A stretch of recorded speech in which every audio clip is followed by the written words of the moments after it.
I thought it was about time that I brought you up to speed on some of the things that have been going on in the background at the University Library.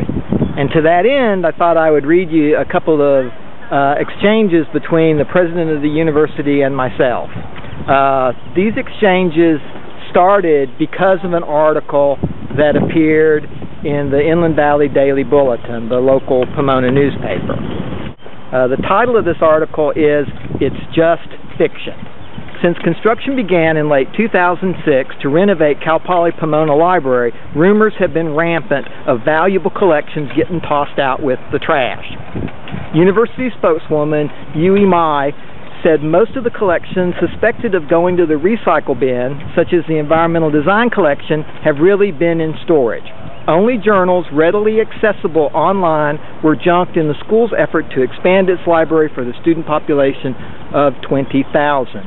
Andrea Bennett at the Daily Bulletin. When this newspaper article came out, I was really puzzled because I have a long history, a relationship with the Daily Bulletin. I know several of the reporters there, and it just seemed like a really weird article for a newspaper to publish. They didn't make any attempt to get in touch with me or anything, and I didn't really know what was going on until in Polycentric there was an article about the new head of fundraising on Cal Poly campus, the new capital campaign person, Robert Blazer. Tuesday, March 8th, 11:46 a.m. Robert Blazer and Michael Ortiz. I'm a loyal reader of the Inland Valley Daily Bulletin, a personal friend of two Bulletin reporters, and my work promoting Pomona has been featured in several Bulletin articles. So, it was with some dismay that I read a recent article in the Bulletin that in essence called me a liar. Let me see if I can explain, and let me prevail upon you for an explanation. Some months ago, an article, 2/1707, appeared in the Bulletin. It's just fiction. The article seemed to imply that Cal Poly isn't throwing away any books. It's just fiction. The implication being that whoever is spreading such rumors is, well, a liar. The article made no effort to get to the truth, no effort to contact me or other sources, no effort to be balanced, and made no effort to investigate this local issue.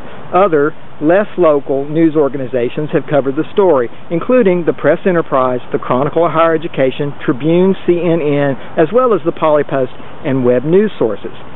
I was puzzled and hurt by this article, but enter serendipity, and the answer was made crystal clear. In yesterday's Polycentric appeared a story about the new capital campaign on campus.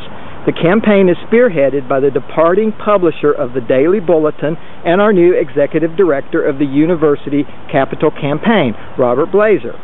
Perhaps I'm way off the mark in my assumption that the Daily Bulletin was inappropriately used to further our capital campaign. If so, please set me straight.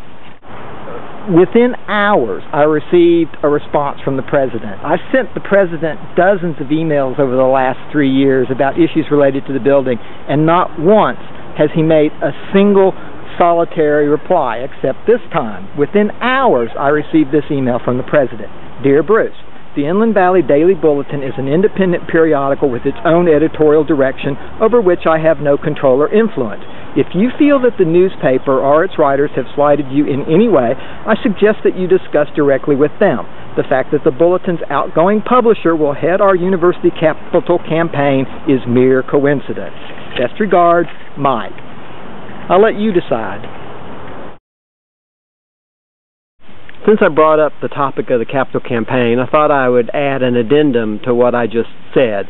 Recently, the president of the university has attempted to raid the Cal Poly Pomona General Fund to the tune of $3 million. He wants this money to go towards our capital campaign and to support the capital campaign.